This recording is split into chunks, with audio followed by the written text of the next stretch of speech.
सभी से नमस्कार जी और राम राम जी। एक भजन गाने जा रही हूँ जो हमने राजन जी महाराज के मुख से सुना है और मुझे बहुत अच्छा लगता है और आशा करती हूँ आप सबको भी अच्छा लगेगा और कैसा लगेगा ज़रूर बताना कमेंट में। राम जी का भजन है। सबको रामनवमी की हार्दिक शुभकामनाएं।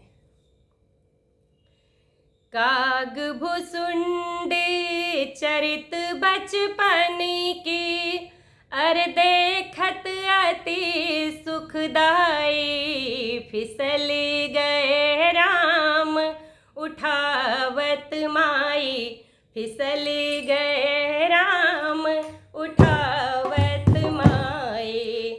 काग भुसुंडी चरित बचपन की काग भुसुंडी चरित बचपन की देखत अति सुखदाई फिसल गए राम उठावत माई फिसल गए राम उठावत माई। माखन रोटी हाथ में लेके माँ कौशल्या जो आई। माखन रोटी हाथ में लेके माँ कौशल्या जो आई। भूखा देखी भगत को रघुबर भूखा देखी भगत को रघुबर माखन दीन गिराई फिसल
सबको कैसा लगा ज़रूर बताना। बहुत अच्छा लगता है भजन कीर्तन करने में, भजन राम भजन गाने में, और जो चीज़ अच्छी लग जाए वो तो और भी अच्छा लगता है। नमस्कार। आप लोग लाइक शेयर सब्सक्राइब ज़रूर करना।